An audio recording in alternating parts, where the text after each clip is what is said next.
Well, everyone, I'm going to tell you probably one of the worst Samsung Galaxies you would probably ever buy, in my opinion. And I really don't know why anybody would actually go and purchase this device unless they actually like the novelty of the phone clicking up and down, which is basically the Samsung Galaxy Z Flip series of phones. I personally don't know why anyone would want to buy this phone if they actually wanted to use a phone that actually had a lot of features built in and was a very good, premium phone for the most part. The problem I have with the Z Flip series is that the pricing structure of the Z Flip just isn't really that great.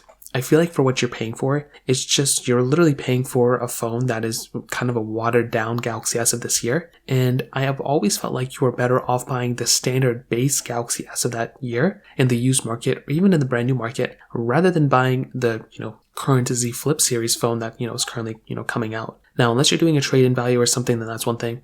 Now, the biggest, reason why I'm not the biggest fan of the Z Flip is mostly because of the lack of features that that phone has compared to its, kind of competitor, which is the Galaxy S series. I feel like the display on the Z Flip isn't as great as it is on the S series, and I've always felt like Samsung puts amazing panels on their S phones, but the Z Flip, because of the folding technology, it's just not as great, I would say, as this, as the S series, which is totally expected. That is kind of like the, it's a different technology you're going to have to do, but I still feel like for the most part, the Samsung Galaxy Z Flip just doesn't have as great of a display as the standard, S series. On top of that, the cameras just aren't as great as the S series either, which is kind of my other issue. I feel like when you are getting a phone like the Z Flip, 5, you should probably expect this phone to be a really good phone, considering it is actually a pretty expensive phone. It's not really like a cheap device that you can just buy. I mean, you can buy it, but it's $1,000 starting off. Now, if there's deals or trade-ins or whatever, then it kind of gets a little bit different. But that is a